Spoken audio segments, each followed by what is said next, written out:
Volleyball championship पुरुष एवं महिलाओं दोनों का हो रहा है, जिसमें महिलाओं की 28 टीमें आ रही हैं बाहर से और 30 टीमें आ रही हैं पुरुषों की। तो कहीं ना कहीं सबका साथ, सबका विकास और सबके विश्वास की बात करते हैं। मैं दलित समाज से आता हूँ, ये ब्राह्मण समाज से आते हैं, ये यादव समाज से आते हैं, ये जैन समाज से आते हैं। स्पोर्ट्स में आज जिस ग्राउंड में आप खड़े हैं, इस ग्राउंड में हम लोग भी अभी कुछ दिनों पहले यहाँ पर क्रिकेट मैच खेले थे। इतनी अच्छी व्यवस्था हो गई इंटरनेशनल। अब जगह जगह स्टेडियम हो रहा है। अभी अंतर्राष्ट्रीय स्टेडियम बन रहा है बनारस में। किसकी देन है? मोदी जी ने रिंग रोड बना करके बनारस काशी के 50 साल के डेवलपमेंट की कहानी लिख दी। जो इतने लेवल पे एक एक छोटे छोटे शहर, एक एक छोटे छोटे गांव से 20-20, 30-30 लड़के जो है नेशनल लेवल पर पहुंच रहे हैं। तो खेलो इंडिया तो अपने आप में सफल है। 72वां सीनियर चैंपियन जो हो रहा है, ये हम लोग काशीवासी सौभाग्य की बात है कि हम लोग को मौका मिला है प्रेजेंटेशन करने में पहली बार। उत्तर प्रदेश में खेलों का परिदृश्य तेजी से बदल रहा है। बेहतर सुविधाओं और सरकारी सहयोग से राज्य के खिलाड़ी अब हर मंच पर अपनी मजबूत मौजूदगी दर्ज करा रहे हैं।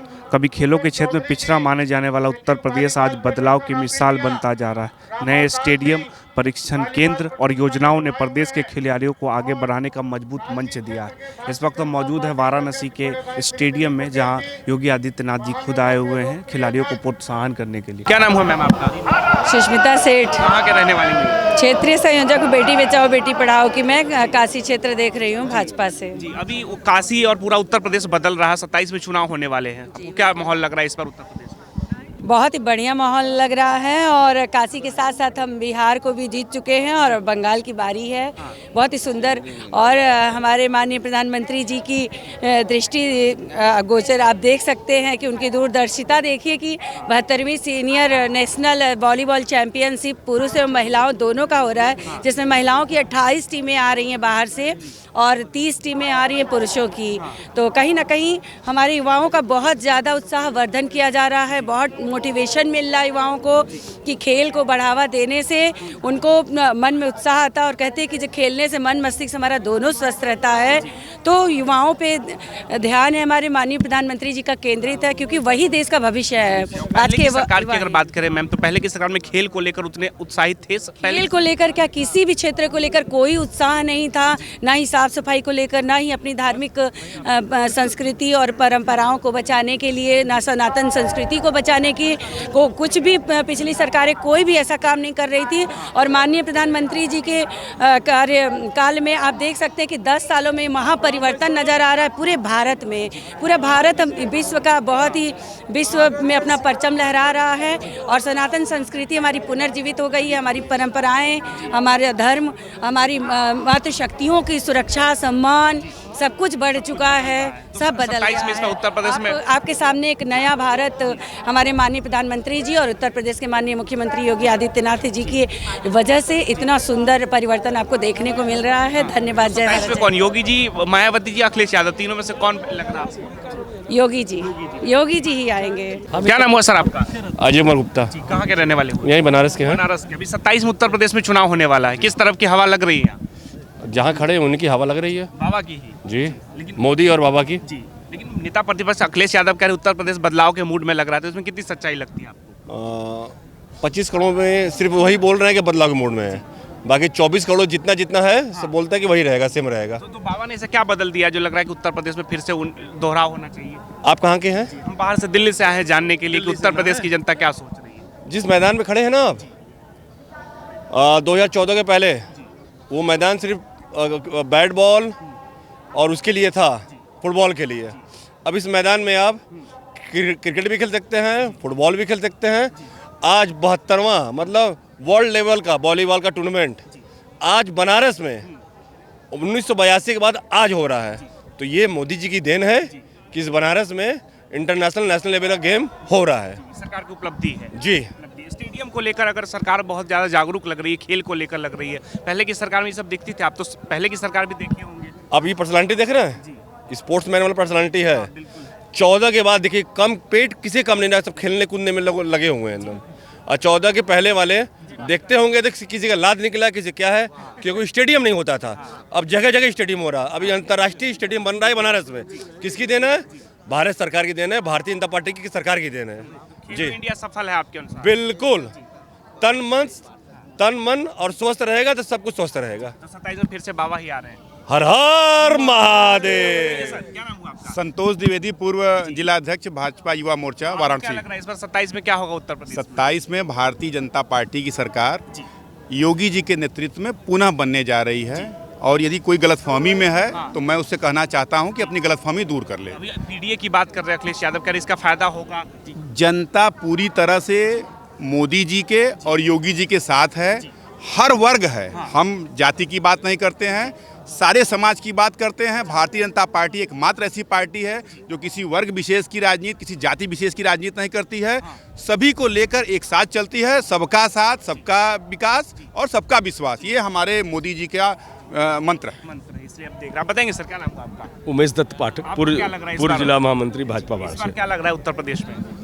बहुत अच्छा लग रहा है, पूरे जब परिवर्तन है। आपको क्या ना कि अभी आपने पीडीए की बात की थी, अखिलेश यादव कर रहे हैं नहीं, हम आपने वही आपने चर्चा किया था, पीडीए की चर्चा किया था, तो हम लोग पीडीए की क्या, हम लोग तो यहाँ पर कोई जाति नहीं, यहाँ पर गरीबों का एक जाति है, युवाओं की जाति है, किसानों की जाति है, महिलाओं की जाति है, और जो संघर्ष करना देश के विकास के लिए काम करें उनकी जाति है। तो ये सारे लोग, और आपको परिवर्तन, आपको यूपी में परिवर्तन नहीं दिखाई दे रहा है कि जो अभी आपने 1 जनवरी आया, 1 जनवरी को आपने देखा कि सारा जितने धार्मिक हमारे स्थल थे, अयोध्या था, काशी थी, मथुरा थी, मतलब पूरा युवा वहाँ निकल करके दर्शन करने जा रहा, मतलब एक आस्था बढ़ी है। और ये जब स्थान विकसित हुए हैं तो लोगों का वहाँ दर्शन करने को मन भी जा रहा है। पहले होता है अरे यार मंदिर में मत जाओ, वहाँ बड़ी भीड़ रहती है, कोई सफाई नहीं रहती है, कोई उपलब्धता नहीं रहती है। आज बनारस में, आप बनारस में चले जाइए, कल शनिवार था, शनिवार को बहुत ऐसी दिन नहीं होती, लेकिन कोई ऐसी जगह नहीं थी, कोई ऐसा मंदिर नहीं था जो ठठासस नहीं भरा था। सबको साधन मिल रहा है, ऑटो वाले को भी मिल रहा है, ठेले वाले को मिल रहा है, होटल वाले को मिल रहा है, कपड़े वाले को मिला, सुबह सुबह कपड़े की दुकान खुल जा रही है। आप किस तरह, और दूसरी चीज़, मोदी जी ने रिंग रोड बना करके बनारस काशी के 50 साल के डेवलपमेंट की कहानी लिख दी। जो ज़मीनों के जहाँ पर रेह बिकती थी, जहाँ पर लोग जाते थे वहाँ पर रेह उठाने के लिए, करने के लिए, आज वहाँ 50 लाख रुपए से लेकर 60 लाख रुपए बीच से ज़मीन बिक रही है। वहाँ होटल बन रहे हैं, मॉल बन रहे हैं, लोगों की डेवलपमेंट चाह रहे हैं। आपको चाहिए अब क्या? तो इसलिए आप चाहते हैं कि फिर से योगी जी चाहते नहीं है, वही आएंगे यार, कहीं कोई टक्कर में नहीं है। कहना कि भारतीय जनता पार्टी आएगी, योगी जी आएंगे, जब मोदी जी कहना मोदी जी रहेंगे और सारे लोग रहेंगे। कई पत्रकार बुद्धिजीवी लोग ये कहते हैं कि जो बुलडोजर अभी चल रहा है उत्तर प्रदेश में, इसका खामियाजा भाजपा को भुगतना होगा चुनाव में। बुलडोजर किस गरीब के घर पर चला गया, किस किसान के घर पर चला गया? अरे बुलडोजर उसी के घर पर गया होगा जिसने या तो जबरी गांव की जमीन पर मकान बनाया होगा, या शहर की जमीन पर बनाया होगा, और अपने हब से माफिया होगा उसकी दुकान गिरा है। उससे केवल उसके फॉलोअर जो उसके संरक्षक थे उनको तकलीफ हो रही है। कोई जनता के व्यक्ति खड़ा होकर कह दे कि हमको बुलडोजर से तकलीफ है तो मैं उस दिन से राजनीति छोड़ दूंगा, ये तो उनका अपनी वो मुद्दा बना रहे हैं। जैसे भी ब्राह्मण मुद्दा बना रहे थे, ठाकुर का मुद्दा बना रहे थे, अनायास का कोई मुद्दा नहीं है। ब्राह्मण को देखिए, मैं आज हम भी ब्राह्मण हैं, समाज में वो चाहे जैसे भी हो अपना उसकी जिम्मेदारी वो अग्रणी है, और उसको देख रहा है कि आज हिंदुस्तान जिस रास्ते पर चल रहा है, जिस रास्ते पर प्रगति के रास्ते पर और हमारे सनातन धर्म की रक्षा हो रही है, वह दूसरे के द्वारा नहीं हो सकती है। आज ये सरकार चली जाएगी, चाहे हमको पद मिले चाहे न मिले, लेकिन जो सरकार चली जाएगी जिसके लिए हम ब्राह्मण जाने जाते हैं, वो ब्राह्मण जाते हैं हिंदू धर्म से, वो ब्राह्मण जाने जाते हैं अपने संस्कृति से और अपने धर्म स्थानों से। आज हम ब्राह्मण जाने जाते हैं अपने टीका से जाने जाते हैं। ये चीज़ आज अगर क्या ये सुरक्षित रहेगा? अगर अन्य लोग आएंगे जो संख्या बढ़ेगी, इसलिए कहीं कोई भ्रम मत पालिए, कोई ब्राह्मण नहीं नाराज है, ये अपनी राजनीति है। ये सबका साथ, सबका विकास और सबके विश्वास की बात करते हैं। मैं दलित समाज से आता हूँ, ये ब्राह्मण समाज से आते हैं, यादव समाज से आते हैं, ये जैन समाज से आते हैं, सभी समाज के लोग, सभी समाज के लोग हैं। ये सबका साथ, सबका विकास, सबके विश्वास की बात होती है यहाँ पे। यहाँ पीडीए उड़ीए की बात नहीं होती है। यहाँ किसान हमारा है, जाति है, यहाँ मजदूर हमारा जाति है, यहाँ और किसी की जाति नहीं है। बार बार जो पीडीए के जिक्र कर रहे हैं, वो सिर्फ एसी वाले नेता हो गए हैं, एसी में बैठ के बयानबाजी करते हैं। जमीनी नेता नहीं, जमीनी नेता नहीं है। अब पूरे हिंदुस्तान की दौरा कर रहे हैं इटालियन चश्मा लगा के राहुल गांधी। क्या फायदा हुआ? बिहार जीत लिए क्या? बिहार को भरमाने का काम किया उन्होंने। बिहार में जाके एक नदी में छलांग लगा के मछली मार रहे हैं। ये जनता को भरमाने का काम कर रहे हैं। इस तरह नहीं चलेगा, इस तरह नहीं चलेगा, इस तरह नहीं चलेगा। बनारस 2014 से पहले क्या था, अब बनारस क्या है, बनारस की जनता ये जानती है। ठीक है, आप बताएंगे सर? मेरा नाम सृजन श्रीवास्तव है, भारतीय जनता युवा मोर्चा महानगर वाराणसी। तो आपके अनुसार जैसे कह रहे 14 से पहले का बनारस और अभी के बनारस में क्या अंतर लगता है? 14 से पहले के बनारस और अब के बनारस में ज़मीन और आसमान का अंतर है। अब अगर आप देखेंगे 2014 के बाद से, 2017 के बाद से वाराणसी में, उत्तर प्रदेश में विकास की जो एक नई गाथा लिखी जा रही है, उसके बहुत सारे प्रमाण हैं। ये सिर्फ बातों में नहीं है। अगर आप सिर्फ जिस विधानसभा से मैं आता हूँ, वाराणसी कैंट विधानसभा से, उस विधानसभा में देखेंगे तो 4 अरब रुपए से ज़्यादा के कार्य हुए हैं। हिंदुस्तान का सबसे बड़ा टर्मिनल कैंट विधानसभा में रामनगर में है। जो सबसे बड़ा रुद्राक्ष कॉम्प्लेक्स जहाँ पे आप अभी बगल में हैं, वो इसी कैंट विधानसभा में है। इतनी बड़ी उपलब्धता स्पोर्ट्स में आज जिस ग्राउंड में आप खड़े हैं, इस ग्राउंड में हम लोग भी अभी कुछ दिनों पहले यहाँ पर क्रिकेट मैच खेले थे। इतनी अच्छी व्यवस्था हो गई, इंटरनेशनल स्टेडियम बन रहा है। तो निसंदेह ये कहना जो है, इसमें कोई दो राय नहीं है कि 2014 के बाद से उत्तर प्रदेश और बनारस में बहुत बदलाव हो गया। 27 में चुनाव होने वाले आपके प्रदेश में, इस पर जनता का मूड क्या लग रहा है आपको? देखिए, जनता तो विकास पर वोट देती है। ये एक बड़ी दूरदर्शी सोच है। उत्तर प्रदेश में आप देखेंगे कि इस समय उत्तर प्रदेश एसआई की भर्ती आई है, उत्तर प्रदेश पुलिस कांस्टेबल की भर्ती आई है, उत्तर प्रदेश होमगार्ड की भर्ती आई है, उत्तर प्रदेश लेखपाल की भर्ती आई है। एक साथ इतनी भर्तियां हैं और निश्चित तौर पे जो है आप देखेंगे कि उत्तर प्रदेश एक विकास की नई गाथा लिख रहा है। बाबा सबके लिए सोच रहे हैं। बाबा सबके हैं, बाबा सबके लिए सोच रहे हैं। और मोदी जी, योगी जी ये पूरे समाज के लिए, राष्ट्र के लिए का निर्माण कर रहे हैं। अभी स्टेडियम बहुत बन रहे हैं उत्तर प्रदेश में। पहले खेलों की स्थिति ऐसी नहीं, जैसे मोदी जी भी खेलो इंडिया को लेकर हमेशा जिक्र करते हैं, तो ये लगता है सफल हो रहा धीरे धीरे? बिल्कुल सफल हो रहा है। खेलो इंडिया जो अभियान है, जिसको कई चरणों में इन्होंने शुरू किया, खेलो इंडिया स्कूल, खेलो इंडिया इंटर कॉलेज, खेलो इंडिया यूनिवर्सिटी गेम्स, जो इतने लेवल पे एक छोटे छोटे शहर, एक छोटे गांव से 20-20, 30-30 लड़के जो है नेशनल लेवल पर पहुंच रहे हैं। तो खेलो इंडिया तो अपने आप में सफल है। अभी जिस खेल को लेकर बहुत प्रोत्साहित है युवाओं को। पहले तो 9 वर्ष की बधाई देते हैं। माननीय प्रधानमंत्री जी हमारे सांसद हैं, हमारे काशी के गौरव हैं। उनके द्वारा ही डबल इंजन की सरकार में आज हम लोग इतना भव्य स्टेडियम में खड़े हैं। काशी वासियों का सौभाग्य, इससे बड़ा नेशनल जो इंटरनेशनल स्टेडियम बनना है, ये भी काशी वासियों के लिए सौभाग्य की बात है। ये प्रधानमंत्री जी की दूरदर्शिता है कि युवाओं को आज स्पोर्ट्स के माध्यम से पूरे वर्ल्ड में, अगर मोदी जी के कार्यकाल में आप देखेंगे तो कितनी स्पोर्ट्स में बच्चे हमारे बढ़िया प्रदर्शन करके आज हमारे देश का नाम रोशन कर रहे हैं। और माननीय योगी जी के विकास की गंगा पूरे उत्तर प्रदेश में बढ़ रही है।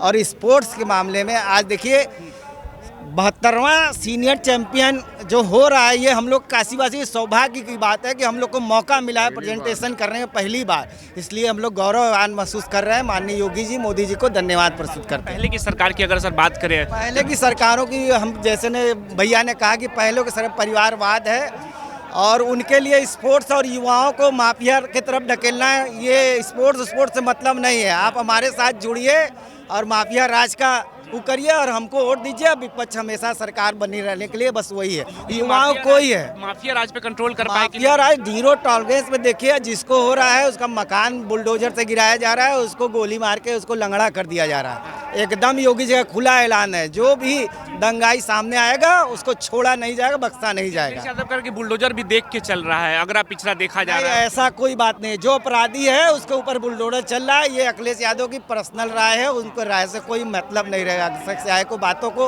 विपक्ष खत्म हो चुका है, उनके बातों से हम लोग कोई सरकार दूर तक न जनता रखती है न कोई करता है। 27 में इस बार क्या होगा उत्तर? 27 में इस बार हम लोग फिर से सरकार पूर्ण बहुमत से, विकास का जो मुद्दा है और रोजगार का जो मुद्दा है, पूर्ण बहुमत से इस बार फिर हम लोग सरकार बनाएंगे। बाबा ही 27 में कौन आ रहा है इस बार? बाबा जी के सिवा कोई दिख रहा है? किसी के पास नीति योजना कुछ है किसी सरकार के पास? अखिलेश यादव कह रहे कि नौजवान है, अब सत्ता में नौजवान बैठेगा। देखिए, उनके पिताजी तो नौजवानों को बोलते थे गलतियां हो जाती है, होती रहती है, और ये और युवाओं को जोड़ के और कब्जा ये सब व्यवस्थाएं बनाए रहते थे। किसी का ज़मीन कब्जा, किसी को मार देना, किसी को लूट लेना, ये उनके ब्लड में होती है भाई साहब।